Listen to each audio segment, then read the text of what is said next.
No nii, tervist. Aitäh, Tõnna. Kas me saame sinna slaidile selle esimese ka? Vot, see on alati väga oluline. Mul on äärmiselt hea meel ja suur rõõm olla teise Eesti humanitaarteaduste aastakonverentsi esimene esineja.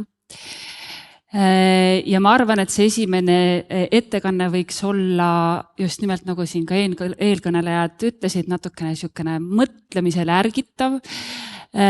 Ma täiesti tahtlikult teen seda vabas vormis, sest et ma tunnen, et inimene on vaba, et ärge siis pange pahaks, et võib-olla siin ei ole piisavalt akadeemilisust. Ja ma tegelikult tahaks teid viia väikesele rännakule ja tutvustada teile oma lohede või draakonite maad, ma ei teagi, kumb see siin õigem oleks öelda. Ja selle lohe või draakoni nimi on biomolekulaarhumanitaaria ja rääkida võib-olla natukene selle taustaga või selle kogemusega, et kuidas teoreetilisest arheoloogist sai keemiaprofessor, tegelikult ametlikult küll arheokeemiaprofessor. Aga selline rännakukäik siis mõttes mul on. Aga ma tahan alustada hoopis sellise asjaga. See on üks kaart. See on 14. sajandi teisest poolest pärit kaart, mis peaks olema üks vähestest täpsemini, 1/4 täismahus nii-öelda Euroopa või minu meelest kohati isegi Euraasia kaardist, millega mul oli suur au tutvuda, kohtuda, ma tõepoolest niimoodi tundsin mõni nädal tagasi Maastrichtis TFAF, mis on üks maailma suuremaid kunsti ja antiigi, no ta ei ole oksjon, aga niisugune suur festival, kus leidub väga põnevat kultuuriväärtuse ja kunstiväärtusega leide ka minusuguse arheoloogi jaoks. Ja see kaart, kui te teda vaatate, on üks väga huvitav kaart. Esiteks see kuju juba, nüüd tuleb see arheoloogi või materiaalse kultuuri uurija taust sisse. Ma kahjuks tuli välja, et see väga ei tööta, see pointer, aga nagu te näete, selles mõttes see kuju on sellepärast, et ta on tõepoolest otseselt lambanahale, eks ju, sellest tehtud siis pergament või materjal. Teiseks, kui ma seda vaatasin, siis ühest küljest ma nagu sain aru, et see on kaart ja teisest küljest ei saanud ka, sellepärast et juba esiteks need projektsioonid ja asjad, mis seal toimub, mis need meeletud jooned, kiirud, mis seal toimub. Selle taustteadmisega, et öeldi, et see on Euroopa kaart, siis ma hakkasin vaikselt nagu järge ajama. Et võib-olla kõige lihtsam, kuhu ma ulatun, enda kodumaale ma ei ulatu, aga kui te vaatate siia, siis see tegelikult on Hispaania. Et siit juba hakata vaatama, siit tuleb välja, need on Itaalia saared ja Saabas.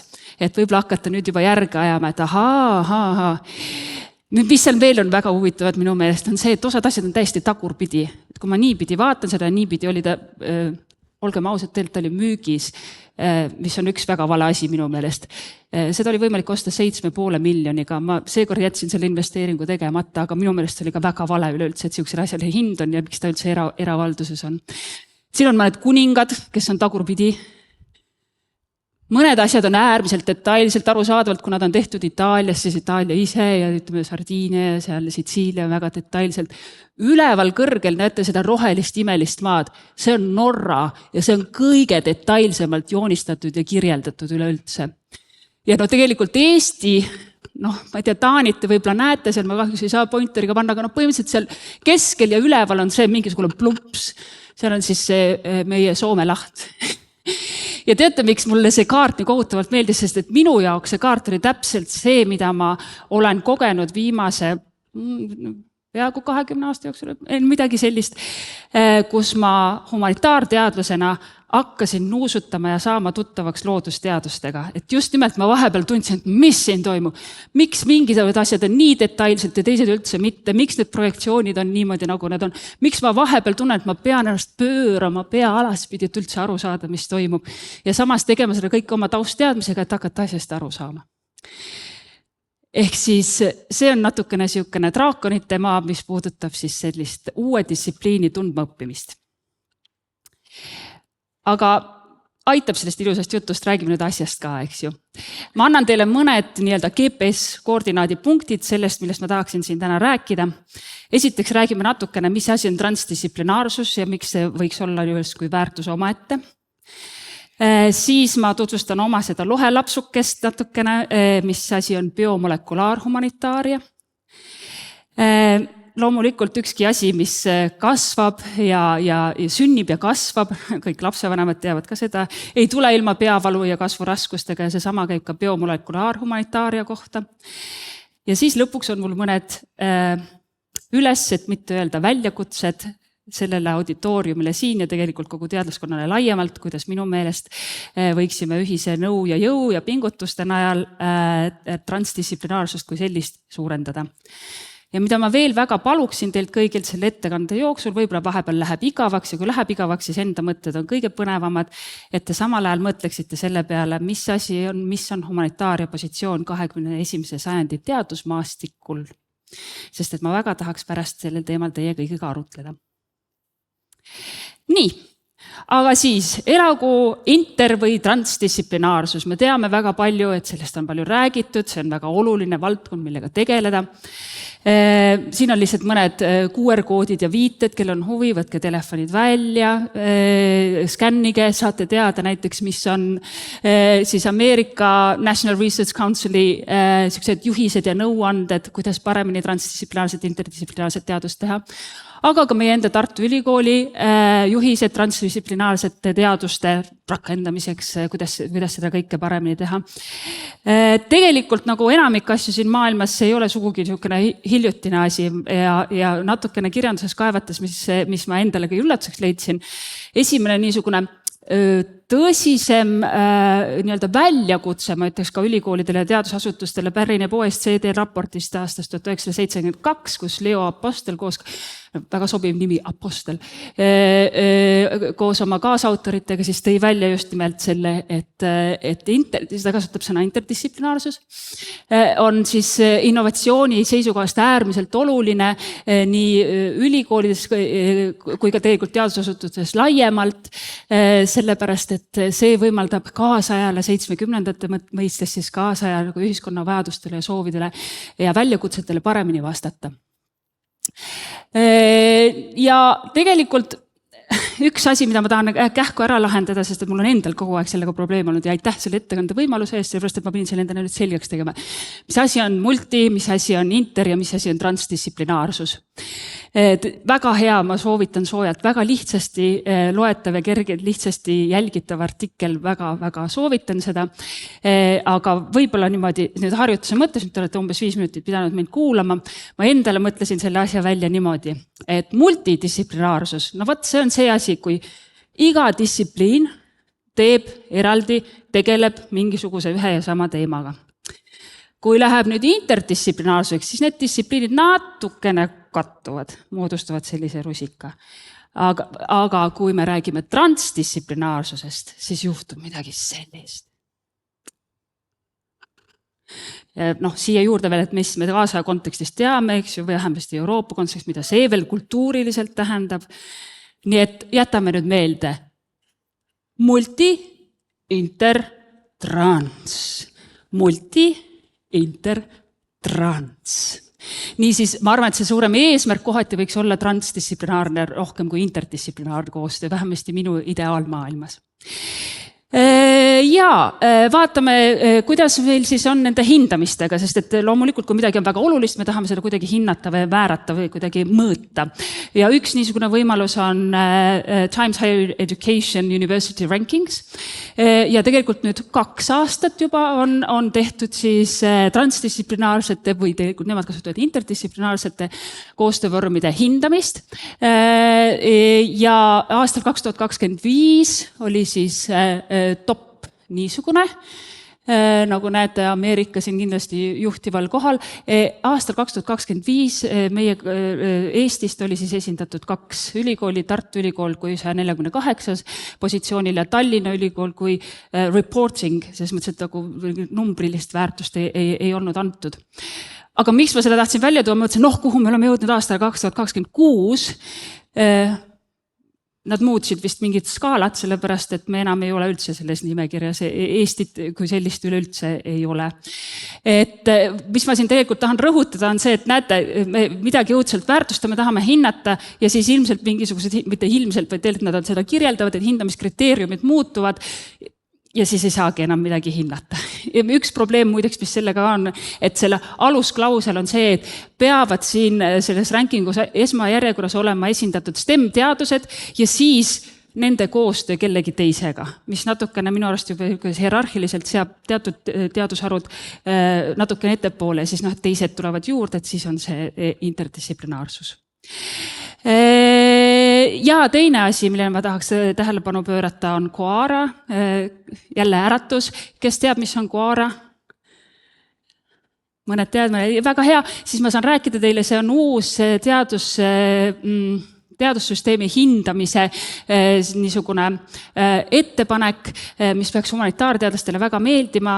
Põhimõtteliselt mõte on selles, et unustaks, mitte nüüd päris, et unustaks ära, aga vaataks kaugemale teaduse hindamisel ja teadlaste hindamisel sellest, mis on kellegi H-indeks ja mitu Nature'i või Science'i artiklit avaldanud on. Muu hulgas, mis siin on väga olulisel kohal, on ka tiimitöö laiemalt, aga tegelikult lisaks sellele ka inter- või transdistsiplinaarne koostöö ja on siis teatavad mõõdikud, kuidas seda siis mõõta. Nii et soovitan tutvuda, sest et see on üks viis, kus mul on tunne, et ka rohkem humanitaarteaduste panust võib-olla tuuakse esile. Veel üks näide sellest, kuidas annab inter- või transdistsiplinaarset teadust hinnata. See on siis 2015 aastast Van Nordeni artikkel ja skaala on põhimõtteliselt lihtne. X-teljel siin on siis konkreetset distsipliini viited väljaspoole iseenda distsipliini. Näiteks mina kui arheoloog viitan keemikuid niipidi. Ja Y-teljel on siis see, et kui palju keemikud viitavad mind, ehk siis sinu viitamised väljaspool sinu enda distsipliini. Ja te näete siin niisugust rankingut. Ja mõned on siin, ma loomulikult oma lemmikud tahan välja tuua, antropoloogia, arheoloogia tunduvad olema rohkem interdistsiplinaarsed, tundub, et terviseteadused üleüldse arusaadavad, sotsiaalne ja humanitaarne pool tuleb sinna väga tugevalt sisse. Enamik kunsti ja humanitaarteadusi kipub pigem siia jääma. Ja see oli üks asi, mis mind natukene ka pani kummastama, sest et nüüd tuleb meie väike draakon jälle mängu, aga meil on ju väga palju humanitaarteaduse ja kunstide valdkonnas inter- ja transdistsiplinaarseid lähenemisi nagu digihumanitaaria, keskkonnahumanitaaria, meditsiinihumanitaaria, sinihumanitaaria ma veel leidsin ja veel ja veel ja veel ja veel. Ja üks nendest ja veel on biomolekulaarhumanitaaria. Mis loom see siis on? Ma nimetan seda natukene oma lapsukeseks ja sellel on põhjus, sest sel lapsukesel on 3 vanemat, peale minu enda siis Jerome de Groot ja Ulrika Björksten ja see lugu räägib sellest, mis juhtub siis, kui Uppsala ülikooli juures asuvas interdistsiplinaarses ja iseseisvas uurimisasutuses Swedish Collegium for Advanced Studies juhtuvad lõunalaua taha siis Briti päritolu kirjandusteadlane, Rootsi ajakirjanik ja ida-eurooplasest arheoloog, kellel on keemia huvi. Ja milleni me jõudsime vestluste käigus on see, et on midagi sellist meie meelest maailmas toimumas nagu biomolekulaarhumanitaaria ja esimene reaktsioon väga paljudelt on, mis siis see siga ja kägu, et kuidas nagu need asjad kokku käivad, kuid siiski. Kui me vaatame Scopuse andmebaasi põhjal, mis on üks peamisi erinevaid siis teaduspublikatsioone kajastav andmebaas, paneme otsingusse biomolek ja siis mis iganes, kas biomolecular, biomolecularity ja nii edasi ja piirame seda otsingut humanitaar- ja sotsiaalteadustest, sest te näete, et viimastel aastatel, alates 2000-ndatest on tõepoolest toimunud hüppeline tõus sedasorti sigakägu kokkusaamiste osas. Ja need täpsemalt valdkondlikud jaotused on siin ka esitatud, siis need artiklid, mis iseennast valdkondlikult või autorite järgi valdkondlikult omakorda on võimalik eristada, on sotsiaalteadused, kunsti- humanitaarteadused, arvutiteadused, keemia, keemiline inseneeria ja nii edasi, nii edasi. Et tõepoolest midagi on toimumas. Vaatasime natukene veel nagu detailsemalt ja avastasime, et tõesti midagi tõesti on toimumas. Siin on mõned minu nii-öelda sool ja leib ja või ja leib on siiski arheoloogia. Siin üleval graafikul näete siis biomolekulaararheoloogiaga seostuvaid artikleid, samamoodi Scopuse andmebaasi põhjal. On juba täiesti biosemiootika või molekulaarne semiootika, siin mõned näited. Nicholas Rose, kes muideks juba 2013 aastal ütles põhimõtteliselt midagi niisugust, kelle artikkel ka siin on välja toodud, jällegi soovitan väga. Et see ei ole mitte filosoofia, mis muudab meie ja juhib meie episteemilist või epistemoloogilist arusaamist inimolemusest 21. sajandil, vaid see on just nimelt loodus- ja täppisteadused. Ja siis veel, biomolekulaaria on tunginud kunstidesse. Siin on mõned näited, mõned neist ei ole üldsegi pea ju kaugelt otsima neid näiteid. Ikeda näitas siin samas Hermis fantastiline, mis põhimõtteliselt baseerus siis geneetilisele koodile.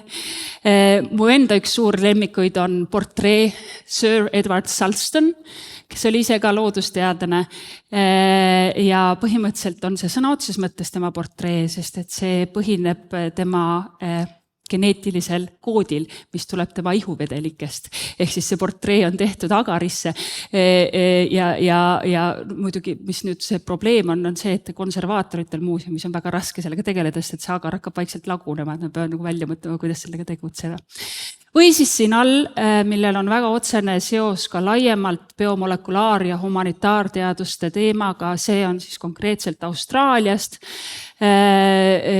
kus siis kohalikud nii-öelda indigenous communities on hakanud järjest rohkem ennast siduma ja ka defineerima uute biomolekulaarsete andmetega, mis nende kohta on saadud ja siis nii-öelda nende tree of life, see siin kunstiliselt siis väljendatuna, inspireerituna siis DNA helixist ja sellest arusaamisest, mis on see kohalik päritolu ja mis on nende uute analüüside tähendus nende jaoks.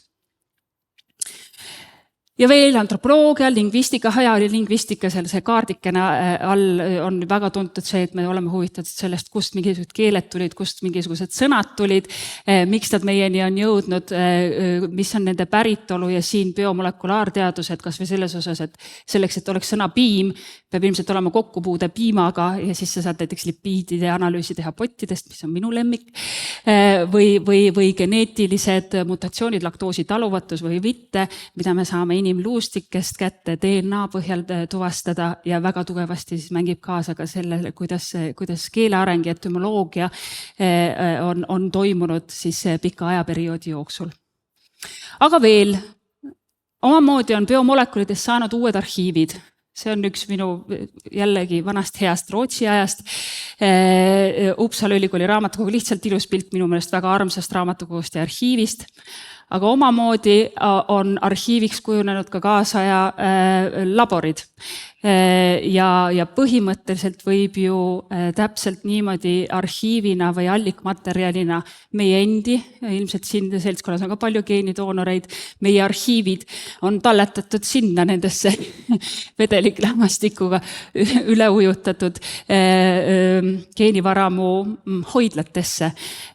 Ja omamoodi on need inimesed, kes tegelevad biomolekulaarteadustega, kas siis vana või uue aja tasandil, natukene ju ka ajaloojad või mis te arvate? Kas geneetik saab olla ajaloolane ja mis defineerib selle, kas geneetik tahab olla ajaloolane? Ja veelgi enam omamoodi arhiivi allikad, tervitan kõiki oma sõpru ja kolleege üle Eestimaa kõikidest arhiividest, on omamoodi muutunud uurimisobjektiks biomolekulaarteadlastele, sest mitte ainult ei pea huvitama sind see, mis sinna otseselt on kirjutatud, vaid sind võib huvitada ka see, mis materjalist on see arhiiviallikas tehtud, mis värve, pigmente on seal kasutatud, kuidas me seda dateerime, kas see on originaal või mitte, kelle DNA on sinna, kelle 3 tilka verd on sinna peale jäänud.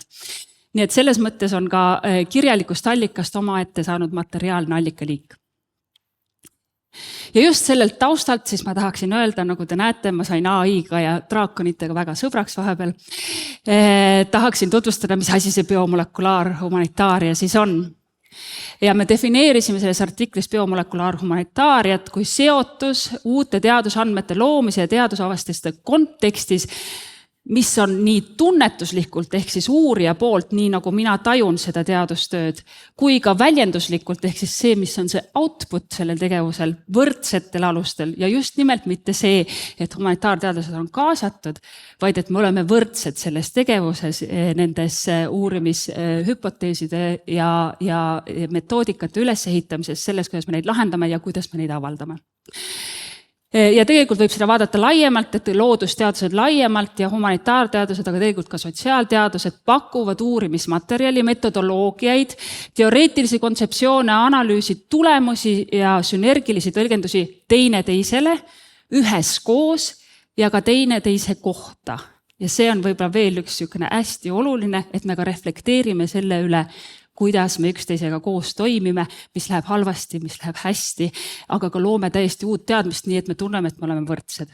Ja kui ma mõtlesin selle peale, et mis mul oleks nagu esimene, kus ma tunnen, et siin ma tegin seda biomolekulaarhumanitaariat, siis esimese näitena tuli mul meelde üks juhtumi uuring, mida hea kolleegi Tõnnoga mõned aastad tagasi meil õnnestus lähemalt vaadata, mis on väga paslik ka siinses kontekstis, et me oleme ERMis ja nüüd jälle reklaami natukene, kellel veel võimalus, minge vaadake selles ühes põhinäituses, leiate ühe orvakese, kus on kukruse emand.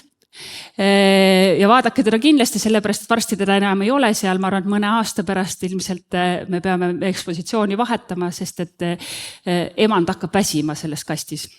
Aga miks see praegu on oluline, kukruse emand on see, et tema aitab meil lahendada selle kuulsa muna ja kana küsimuse vähemasti Eesti kontekstis, ehk siis kes oli enne muna või kana. Ja ma lihtsalt tahan selle näite uuringu tuua siia kui näite biomolekulaarsest humanitaariast. Kukruse kalmistu Ida-Virumaal 12.–13. sajandist, ehk siis see on just see periood, kus meie kui viimased paganad hakkame saama kristlasteks. Kaevatud siis 2009 Tõnno Joonuksi ja Mari Tõrva poolt, mul on nii hea näidata kahele poole siin. Imeline uurimismaterjal arheoloogidele, väga hästi säilinud luustikud, väga rikkalikud hauapanused ja nende hulgas 2 äärmiselt põnevat prouat. Ja ma ütlen just nimelt prouat, kuigi neid võib ka memmedeks ja emandateks nimetada, aga põhimõtteliselt naised vanuses 50+. Ilmselgelt väga hästi säilinud. Aga mis nende puhul oli hästi põnev, oli see, et ühe naisterahval oli siis ütleme siis sülest allpool, kus see punane ring on. Munakoored. Lisaks muule väga rikkalikule materjalile. Teisel, nüüd keda teil on õnn, ma loodan peagi kohata, kes ei ole veel kohanud, kes on siin ka ERMis väljas, avastasin ma munakoored siis, kui mul oli potihullus ja tahtsin potist proove võtta, et lipiidianalüüsi teha. Jalud siis, nagu siin näete, valged väiksed tükikesed, issand jumal, need on munakoored ju.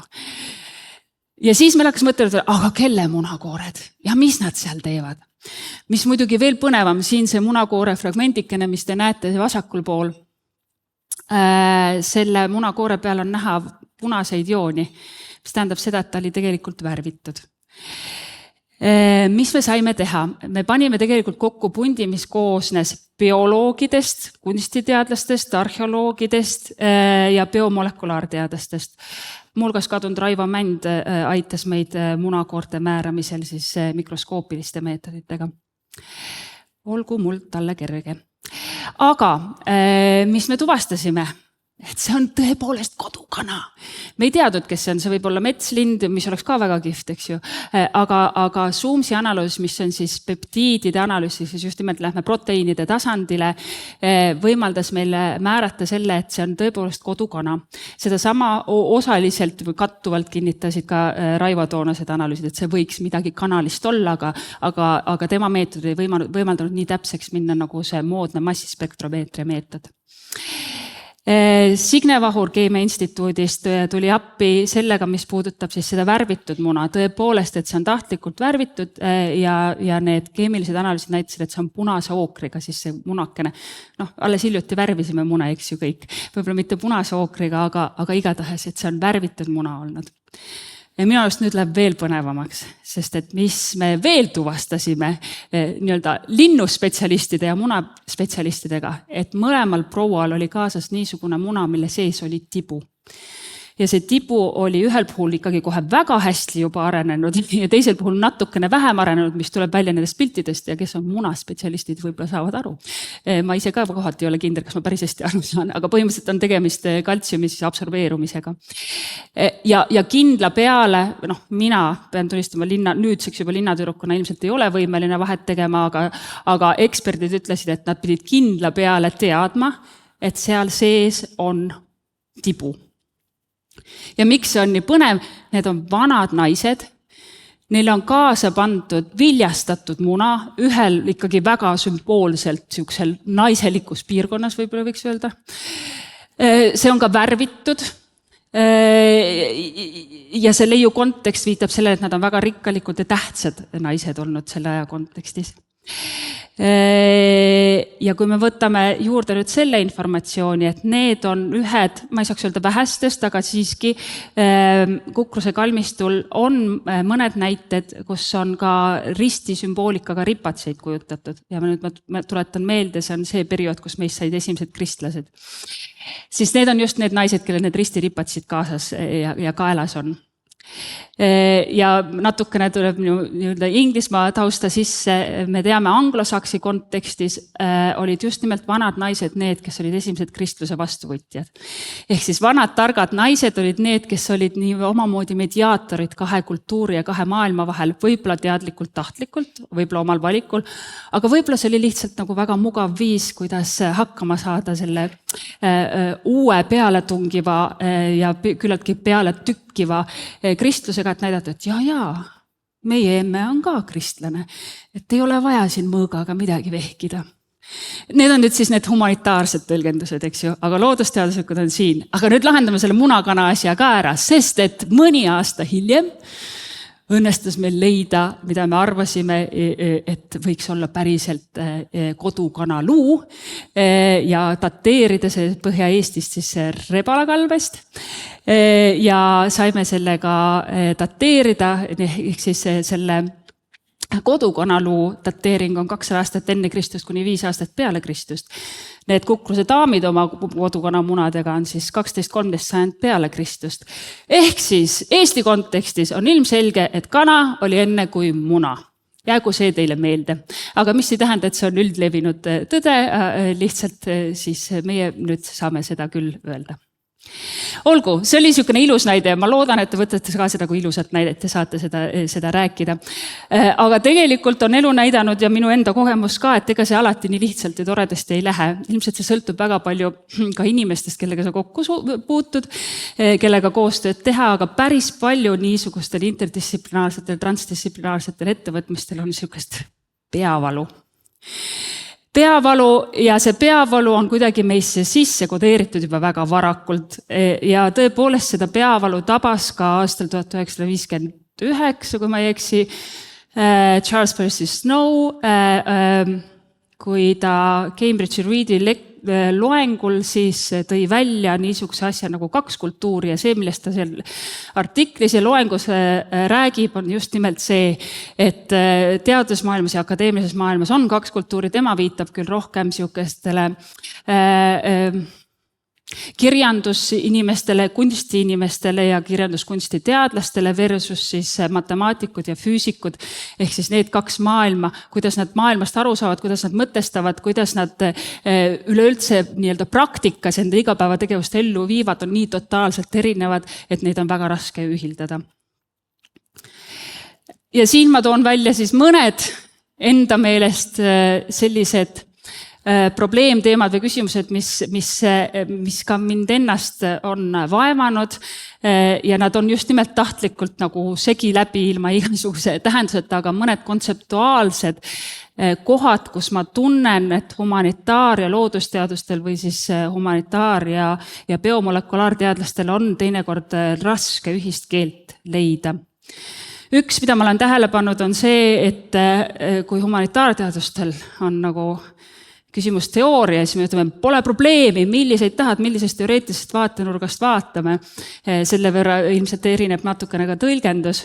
Siis loodusteadustel on neid teooriaid ahtakeselt. Me siin omavahel teinekord teeme nalja, et geneetikutega koostöös, see on nali, ma rõhutan, geneetikutega koostöös on lihtne, et on ainult üks teooria, see on evolutsiooniteooria. Samas humanitaarteadustel, teate, mis on minu meelest kõige suurem probleem, mida ma ka oma tudengitega näen, kes on rohkem arheoloogia taustalt tulnud. Kus on su meetod, mees või naine? Mis on see meetod, mida sa kasutad? Tihtipeale on see kontekstuaalne diskursuse analüüs. See tähendab, et sa loed 2 artiklit läbi ja võrdled. Jällegi, see on nali, aga selles mõttes, et laias laastus need on need sellised suuremad ja põhilisemad erisused nende 2 kultuuri vahel. Loodusteadused kipuvad tihtipeale üle vaatama oma rikkast ajaloost, ehk siis teaduse ajaloost. Historiograafia kui niisugune ei ole nagu kuigi oluline. Mul on endal olnud see kogemus, kus loodusteadused ütlevad mulle projekti kirjutamisel, mis on neid 20 aasta taguseid või ammutigi veel 50 aasta taguseid viiteid üldse sinna sisse pannud, et see on nagu nii vananenud materjal. Meil, või humanitaarteadlasena jälle ma siis hüppan sinna, et nagu kuulge, põhiasjad peavad olema viidatud, eks ju, muidu sa ei tea, kust kohast sa tuled, et seda ei saa välja jätta. Mis aga samas humanitaarteaduste puhul teinekord torkab silma on see, et võib-olla nagu andmete representatiivsus ja see, et kas midagi üleüldse statistiliselt saab analüüsida. Mul endal doktoritöös oli sellega tõsiseid probleeme, ma takkajärgi vaatan. Et nagu see teadmine ja arusaam sellest, mida üldse analüüsida annab ja mis on nagu argumendi väärtusega, võib olla mõnevõrra teistsugune loodusteadlastest. Ja võib-olla 3. punktina loodusteadlastel mulle kohati tundub, et see eesmärk või see suur siht silme ees on see, et põhimõtteliselt kiiremini, kaugemale, kõrgemale, väiksemad proovid, täpsemad analüüsid, kõike hõlmavam uus meetod, mis võimaldab veel rohkem asju analüüsida. Samas kui humanitaarteadlastel ikkagi see põhiline innustaja või kogu asja nagu iva või mõte on tõlgendused ja tähendused, aga ka tõlgenduste ja tähenduste paljusus ja nende mõtestamine läbi inimeseks olemise, mitte nagu mõõtmine mõõtmise pärast. Ja ma tahan siin tuua ühe nii-öelda isikliku pihtimuse, mis seda sama artiklit Biomolecular Humanities aastast 2025 sellest pärineb. Me siis esitasime iScience'ile selle artikli, saime tagasi 5 retsensiooni, ma ei tea, kuidas teil kogemus on, minu jaoks oli esimest korda elus 5 retsensiooni, mis on päris palju.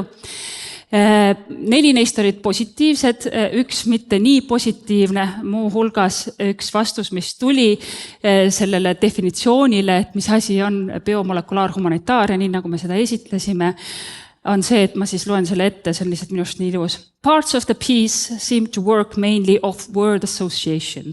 I wondered if this piece was attempting some sort of new variation of Sokal hoax. Alan Sokal on väga kuulus teadlane osalt ka seetõttu, et 90ndate alguses ta teadlikult esitas ajakirja Social Text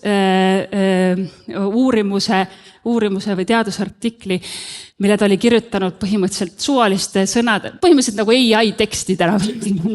Et ta teadis, et see on nagu complete gibberish ja ta tahtis testida seda, et kas see nüüd korjatakse üles või mitte. Tollel ajal see ajakiri ei olnud nagu eelretsenseeritav, vaid toimetajad pidid siis otsustama, kas see artikkel sobib või ei sobi ja see töö avaldati. ja minu jaoks oli see, et oot, ei, me päriselt mõtleme ka niimoodi, et see ei olnud, võib-olla me kirjutame lihtsalt ilusasti, aga lihtsalt, mis see mõte on see, et ka praegu 21. sajandil need kaks kultuuri ilmselgelt me ei kommunikeerinud üksteisele arusaadavalt. Ja see oli minu jaoks päris ehmatav, loomulikult ka solvav esialgu, aga siis mõtlesin, et tegelikult on see ikkagi ju päris huvitav. Ma kasutan seda mõnes oma järgmises ettekandes ära. Ehk siis need sõbrunemise kasvuraskused on ilmselged nende kahe kultuuri vahel või tegelikult mis tahes erinevate distsipliinides ei pea olema ainult biomolekulaarne ja humanitaarne teadus.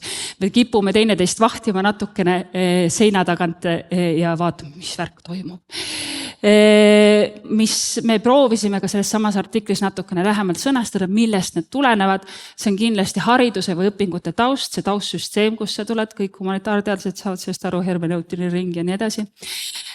Teaduspraktika erinevused, osalt need asjad, mida ma puudutasin juba varem, siis kuidas tegelikult eri sorti andmeid, ehk siis humanitaarseid ja biomolekulaarseid andmeid omavahel siduda. Mis on tõlgenduslik valiidsus või siis see, et mis on nagu õige tõlgendus või kas tõlgendusi tõepoolest saab olla mitu. Natukene kumab läbi distsipliinide hierarhia, et mõni teadus on ikkagi rohkem teadus kui mõni teine.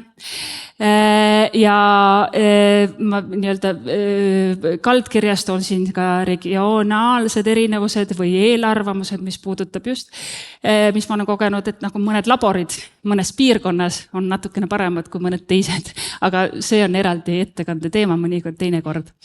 Aga ma arvan, et võiksid olla mõned siuksed hüppelauad, mis võimaldavad äkki sellest niimoodi nurga tagant piilumisest minna tangole.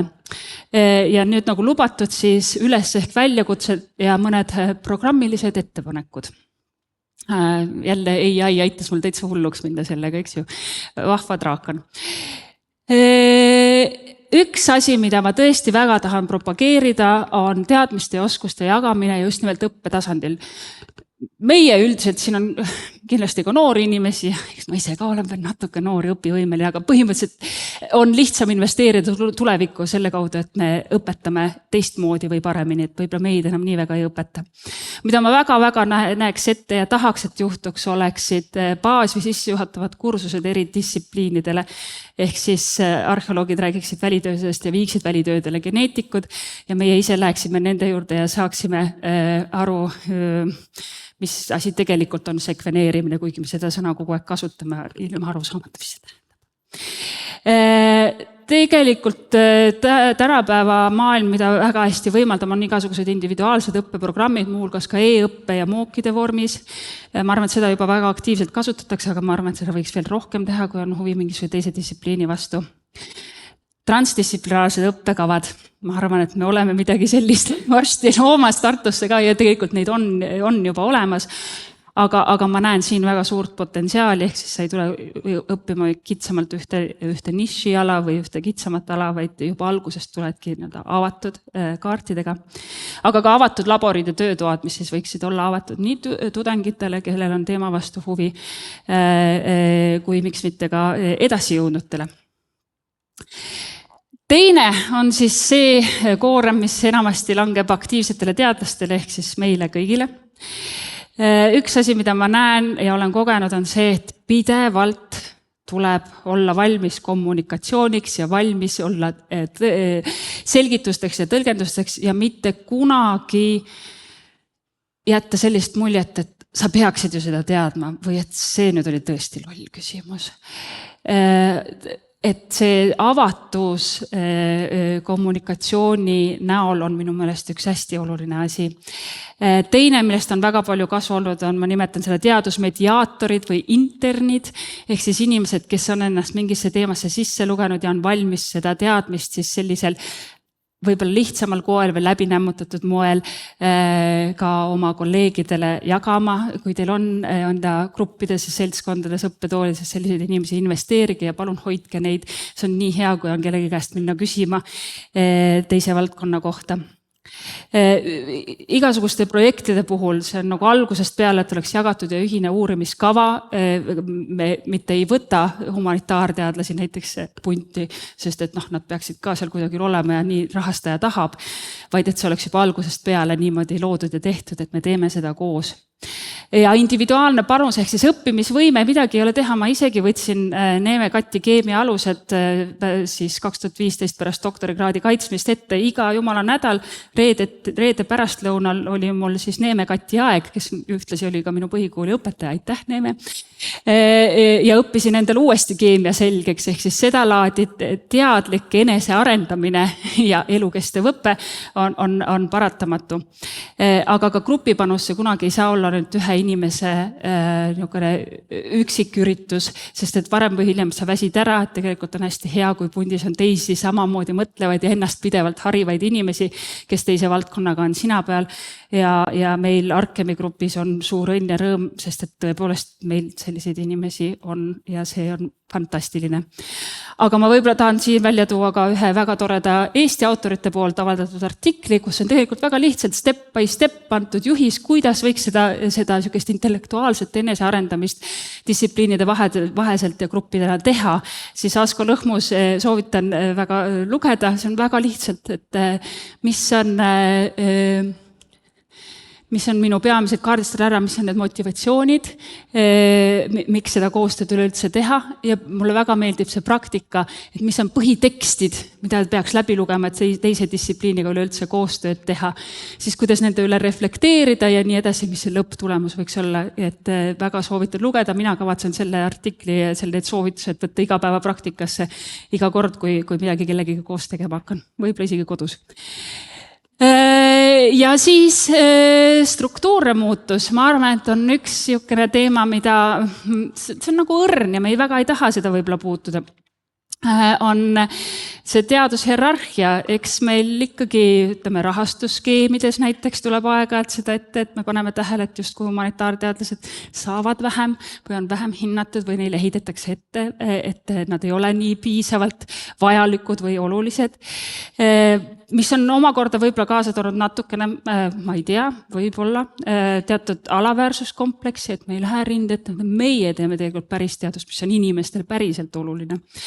Ka rakenduslik ja alusteaduste teema, mis puudutab seda, et me võib-olla tihtipeale kipume humanitaarteadlastena arvama, et me oleme rohkem nagu alusteaduste või selline blue sky, selline põhiteaduse tegijad kontseptuaalsel tasandil, samas kui loodusteadused rohkem rakenduslikud. Jah, tõsi, aga ma arvan, et nii samamoodi loodusteadustes väga palju alusteaduslikku ja iga humanitaar on võimeline tegema väga hästi rakenduslikku teadust ka.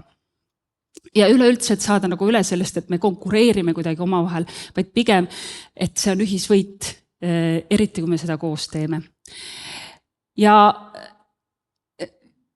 väga-väga oluline minu jaoks ja see tuleb jällegi sellest kogemusest, kus ma olen praegu laiemalt Eestis, aga kus ma olen ka varasemate õpingute jooksul olnud, on jagatud füüsiline ja vaimne ruum, ehk siis need kohad, kus inimestega kokku saada ja füüsiliselt kokku saada ja vaimselt kokku saada, et seda vestlust arendada. Jagatud uurimisruumid ja avatud koridorid kõige laiemas ja paremas mõttes, seminarid ja töötoad ja lõunad ühised, see oli see, mida ma Rootsis väga hästi kogesin. Seda sama artiklit ei oleks juhtunud, kui me ei oleks juhtunud selle ühise laua taha sööma. Tudengite kaasjuhendamine oli väga lihtne, sest imelised tudengid, nad sunnivad sind natukene lugema seda teemat, kui nad mingisugust teise valdkonnaga seonduvalt oma uurimustööd teevad. Et siis sa ju juhendajana pead ka natukene uurima, et mis seal näiteks keeleteadustes toimub või kuidas need keemikud mõtlevad.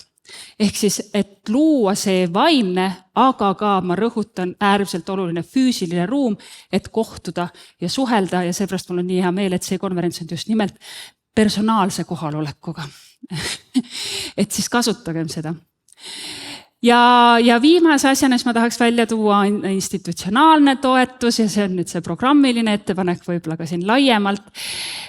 Julgustada jagatud töökohti ja jagatud institutsionaalset kuuluvust. Ma ise siis püüan seda praktiseerida, olles pooleldi keemias ja pooleldi ajaloos arheoloogias. Ma arvan, et natukene on meil ikkagi kasvuruumi, mis puudutab bürokraatlikku paindlikkust. Ma ise olen siis läbi teinud nüüd selle, kuidas olid ühed kriteeriumid, et saada professoriks ajaloos arheoloogias ja teine, et saada professoriks keemias. Ma pidingi topeltdokumente täitma ja ühes kohas ühe asja maha võtma ja teises kohas teist asja nagu rõhutama. Ja siis mõtlesin, kas ma olen sama ülikooli professor või ei ole.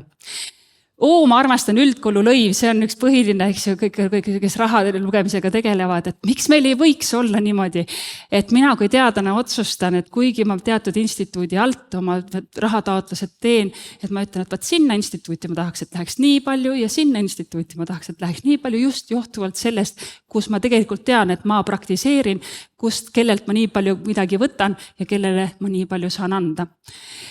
Ja see linnukeste lugemine on ka teinekord natukene problemaatiline, just nimelt seesama, et kellele läheb grant, kellele läheb artikkel. Et võib-olla siin võiks kuidagi läheneda natukene paindlikumalt. Ma väga tahaks näha tulevikus suunatud toetusi transdistsiplinaarsetele uurimissuundadele, sest olgem ausad, see nõuab rohkem aega, see nõuab rohkem logistikat, see nõuab rohkem tahtmist, mõnikord ka tatti ja tahtejõudu suisa, see nõuab rohkem ressursse. Ja siis on mul üks unistus ka. Ja see unistus johtub Uppsala ülikooli juures asuvast Swedish Collegium for Advanced Studies, mis ongi just nimelt selline asutus, kus üle maailma tulevad kokku helged pead, võib-olla mitte nii helged pead, aga ideedest pulbitsevad pead, et saada kokku eri distsipliinide vahel, olla nendel seminaridel, lõunatel, kirjutada artikleid, sest et just nimelt see artikkel on selle asutuse üks tulemus, millest ma siin kogu aeg rääkinud olen. Ehk siis füüsilised ja vaimsed ja keskselt toetatud ruumid, kus me saaksime täiesti uuel tasemel trans- ja interdistsiplinaarset teadust viljeleda ja luua uurijatele need tingimused, et neil on aega ja tahtmist suhelda, mõtelda, kirjutada ja luua midagi täiesti unikaalset, mis viib meid maailma tippu ja ma arvan, et Eestil on siin absoluutselt eelis igast suunast, kuhu vaadata tahad. Ehk siis lihtsalt unistan, võib-olla Estonian Collegium for Advanced Studies, võib-olla Tartu Ülikool 400 annab selleks põhjuse ja võimaluse, eks me näe. Aga ma tean, et aeg hakkab läbi saama. Ja loomulikult te kõik mõtlete, see ei ole normaalne, selles mõttes, et loomulikult et see ei ole kõik kullas ära ja teeme nüüd kõik niisugust teadust. Aga mõned punktid lõpetuseks ja võib-olla siis edasise diskussiooni arendamiseks. Ma arvan tegelikult ja usun tõesti, mis käis ka siin sissejuhatavatest sõnavõttudest läbi, et humanitaarial ja inimese kesksetel teadustel on 21. sajandi kriisiühiskonnas. Ma arvan, et me oleme omamoodi 21. sajandi kriisiühiskonnas eristaatus, sest et loomulikult tehisaru AI geopoliitiline olukord, kus me oleme, vaimne ja füüsiline tervis ja see kriis, kus me asume, on just need teemad, mis meid kõiki väga otseselt puudutavad, aga kus just nimelt see humanitaarne lähenemine, inimlik tähendus on see, mis võimaldab neid kriise ja probleeme paremini lahendada. Ma näen, et on tulemas piirideta haridus ja teadus, võib-olla isegi postdistsiplinaarsus, mis tegelikult toob kaasa võib-olla omamoodi kriisi teadusidentiteedi osas, et kui ma mõtlen, et mul ei olegi enam identifitseerida ennast kellegiga, ma lähen nüüd rappa selle käänamise ja pööramisega, ühte sorti teadlasena. Tegelikult mul on olnud kogu aeg see selline väike bipolaarsus, sest sama palju, kui ma tunnen, et ma olen arheoloog, ma tunnen, et ma olen keemik, et mind nagu sütitavad mõlemad.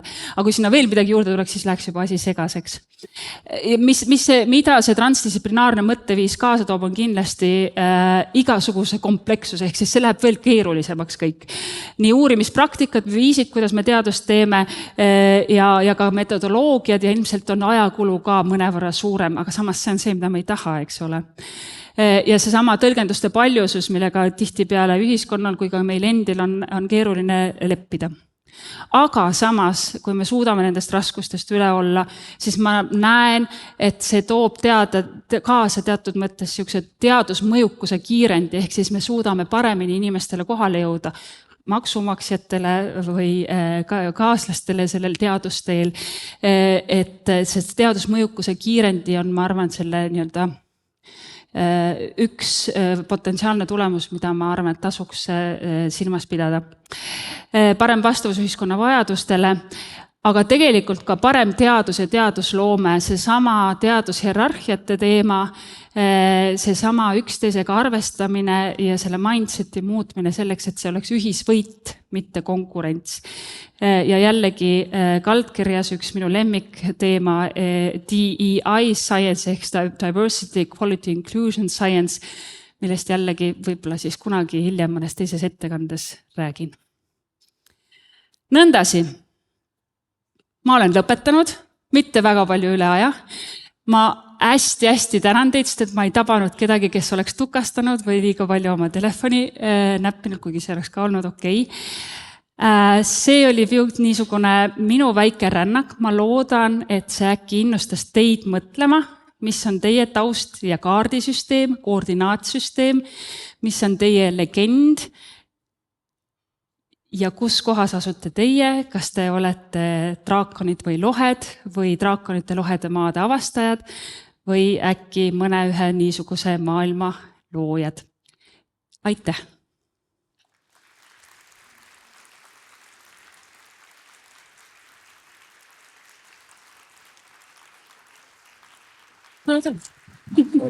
Ma trügin ka igaks juhuks Eesti kõrvale püünele korraks. Meil on, eks ju, seal taga servas vabatahtlikud mikrofonidega, sellepärast, et meil on hetkel vähemasti 10 minutit aega, et saab nende programmiliste mõtete üle mõtteid vahetada. Nii et seni, kuni te küsimuste, mulle öeldi, et 8 sekundit võtab aega, tavaliselt, kuni inimesed julgevad midagi küsida, et 8 sekundit vaikust, kannatame selle ära, ma seni teen pildi, muidu lapsed ei usu, et mul oli nii palju publikut ära. Aitäh. Kes küsimusi on? Nii, aga ma usun, et selle akadeemilise sulatuspotini viivante programmiliste mõtete kohta võiks keegi ju siit ülikoolide ja teiste teadusasutuste esindajatest juba alustada. Nii, seal taga paistab üks lehvitav käsi. 2 sekundit.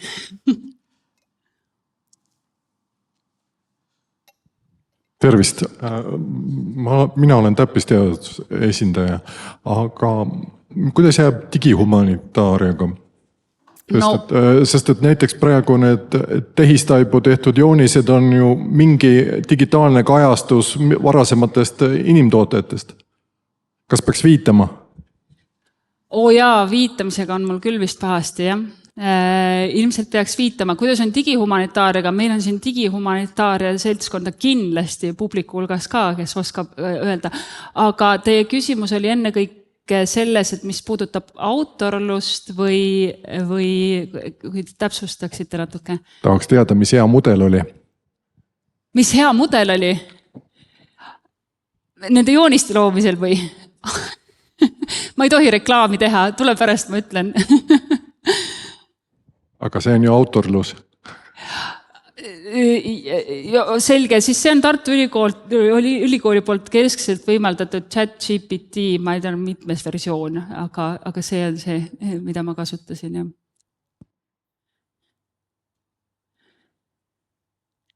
Kas on veel küsimusi? Jah.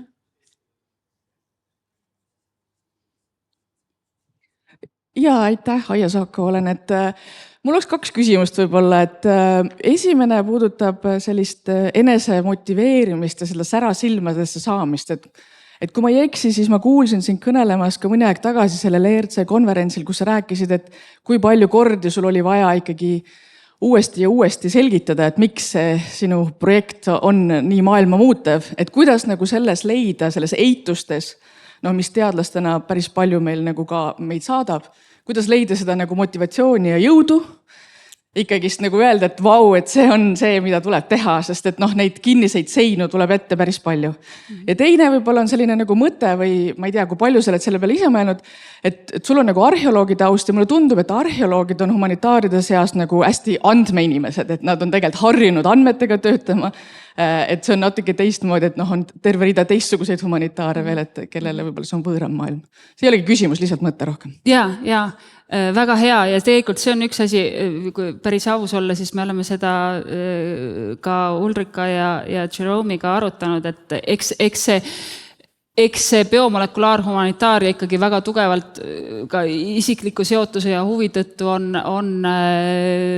arheoloogiaga seotud ja tõepoolest arheoloogia on natukene teistsugune teadus oma loomu poolest, kus ma tegelikult ise näen nagu väga reaalselt vähemalt sama võrdseid sünergiavõimalusi on just nimelt meditsiiniteadus. Inimlik lähenemine, siis biomolekulaarne meditsiin ja humanitaaria. Lihtsalt üks niisugune näide, kujutage ette, et teil on 5-aastane laps, kellelt on vaja võtta veeniverd või kes läheb esimest korda väga vanasse kulunud haiglasse. Kui suure vahe teeb see, ma vaatan Marjule otsa kusagil, kui suure vahe teeb see, kui vähemasti taustaks mängiks mingisugune väga sümpaatne rahulik muusika. Või minu pärast, kui laps tunneb nii, siis kas või heavy metal või kui seinte peal jookseksid mingisugused rahustavad pildid, ehk siis see sensoorne kogemus. See on lihtsalt nagu üks näide sellest, kus tegelikult see proovi kogumine, analüüsi võtmine ja humanitaarne pool, see lähenemine sinna juurde või siis reflekteerimine selle üle, kui kellelgi on mingisugune diagnoos saanud seda kunstiliselt võimaldada väljendada näiteks siis selle indiviidil või miks mitte tema vanematel. See on üks niisugune näide. Jah, ma olen nõus, et võib-olla mõned teadused on rohkem altimad ja rohkem harjunud teatud määral seda teistpidi keeratud kaarti lugema hakkama kui teised, mis tegelikult toob mu selle vastuseni, mis oli su esimene küsimus, mis seda motivatsiooni üleval hoiab, ongi just nimelt see, et sa leiad, et see on see, kus asjad klikivad, ehk siis sa tahad ma ei tea, semiootiku või keeleteadlasena aru saada, miks molekulid on niisugused, nagu nad on, mis on molekulide siis ütleme sümbolikeel, miks kiraalsus on oluline, lihtsalt niimoodi viskan siia mingisuguseid niisuguseid üsna kardinaalseid või radikaalseid mõtteid, mis minu enda puhul on jah tõesti, et 4 korda pidi ERC-d küsima, sest et mind lihtsalt huvitab. Ma ei saa muud moodi. Ja ma arvan, et see sisemine huvi ja motivatsioon ja ma ei arvagi, et ma peaksin teid kõiki nüüd pöörama transdistsiplinaarse ja biomolekulaaria usku, aga kui te tunnete, et seal on nagu ristumiskoht ja midagi, mis teid ennast huvitab, kas või keeleteadlasena, kuidas on väljendatud, kui hästi me keeleliselt saame aru, kui meil öeldakse, et mutatsioon koodonist, stop-koodonist D259C7. Et jah, et see isiklik huvi ja tahtmine ja see seltskond, kellega koos seda teed. Jumala eest, tehke neid asju, mida te armastate, nende inimestega, keda te armastate. Ma olen täiesti kindel, et ma ei oleks siin praegu või ka Tartu Ülikoolis või akadeemias, kui ei oleks minu ümber neid ägedaid kaasuurijaid. Sest et niikuinii on raske ja niikuinii tuleb peaga vastu seina jooksmist.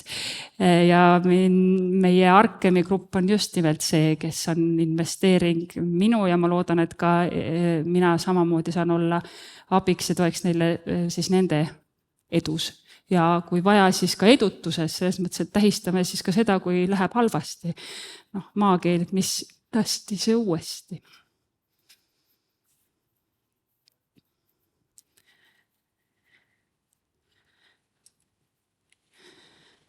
Vabandust, ma sain mikrofoni, võib küsida.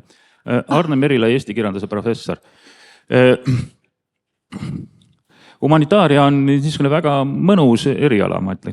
Et ütleme, kui loodusteadusi, täppisteadusi iseloomustab see, et nad tegelevad asjaga, teemaga, siis humanitaarias on läbi viidud ka selline konventsioon, et samavõrra võib ühtlasi tegeleda ka teema kõrval siis teema käsitleja endaga, tema subjektiivsuse ja modaalsusega. Ja ma ei taha selles suhtes erineda. Et peamiselt, eesti kirjandus nagunii, peamiselt ma tegelen poeetika uurimisega ja pragmapoeetikaga, mille ma olen ise loonud. Ja see on siis väga multidistsiplinaarne ja interdistsiplinaarne. Ja pragmapoeetikat vaatama siis ka väga transdistsiplinaarne. Ja kui me selle poeetika paneme kokku siis mikrobioloogiaga, siis me saame sellise võimaliku eriala nagu geneetika, poeetika. Siis küsimus, kas te sellist võimalikku distsipliini, selle nimetust olete kohanud nagu geneetika, poeetika, ja kui olete kohanud, olete mõtelnud selle peale või intuitiivselt tajute, et milline oleks sellise eriala nagu geneetika, poetika perspektiiv teie ettekande kontekstis ja see potentsiaal? Aitäh. Aitäh. Võib-olla te tahtsite mind üllatada, aga ma pean tunnistama, et olen kokku puutunud küll. Geneetika, poeetika oli just nimelt see, mis minu hea sõber ja kaasautor Jerome de Groot tõi välja kui ühe võimaluse. Miks ei võiks inimese elulugu poeetiliselt kirjutada kui tema geneetilist koodi? A, C, T, E, A, C, T, T, T, A, C, G, T, T ja nii edasi. Ja selles mõttes, et minu mõte hakkas sealt küll väga tugevasti kaasa käima, et tõepoolest, et miks ei võiks see kombinatsioon olla samamoodi kunstiline kogemus ja luule, eriti kui ma tean näiteks, et ma loen enda või enda lapse siis niisugusel kujul väljendatud isiksusomaduste kirjeldust. Jaa, ma saan aru küll.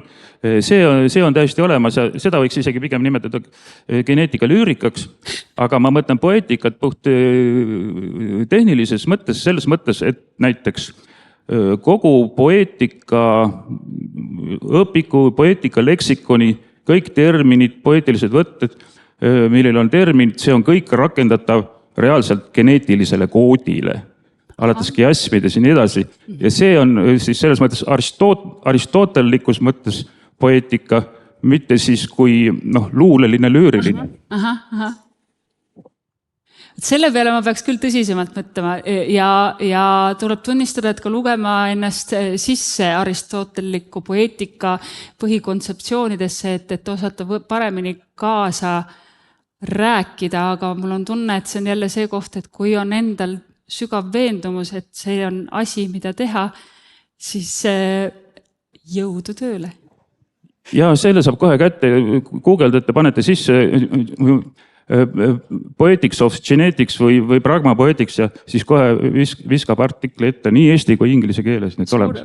Suurepärane. Nii, aga siin selle koha peal ma sekkun sellesse vestlusesse ja kuna meil lihtsalt aeg surub peale ja konverentside kõige olulisem moment, ehk siis kohvipaus hakkab juba peale tulema, siis ma annaks viimaseks küsimuseks ikkagi Marek Tammele veel sõna. Ja aitäh, kõigepealt suur tänu väga innustava ja sisuka ettekande eest. Aga natuke provotseerivalt, et kas seda biomolekulaar humanitaariat võiks ka käsitleda võrsena puul, mis pandi idanema siin samas Tartus umbes 100 aastat tagasi, nimelt biosemiotika raames. Et sind kuulates ja ka seda artiklit lugedes ma mõtlesin küll, et see on sisuliselt variatsioon biosemiotika radadel, et kas sa oled selle peale mõelnud ja kas tegelikult võib-olla isegi on teadus retooriliselt kaval haakida ennast sellise juba päris väärika traditsiooni külge? Ja ei, selles mõttes, et jällegi nii tore on rääkida ja saada ise veel targemaks, sest et olgem ausad, me ju kõik teame, kui rumalad me oleme. Ei ole seda seost niimoodi ise toonud, küll olen biosemiotikast kui teadusharust teadlik ja jumala eest, kui me nüüd suudame need kaks asja, biomolekulaarhumanitaaria, mis on võib-olla ikkagi natukene niisugune siga ja kägu aga biosemiotika, mis on ikkagi väga tugevalt juurdunud ja väga teada ja tunnustatud teadusharu, siis meil on ju Tartus täiesti maailma tippkeskus. Ja ma arvan, et me peame selle Estonian Collegium for Advanced Studies kas või puhtalt selle sama teema ja nende seoste pärast ära tegema. Nii et aitäh, Marek! Ja aitäh, Ester!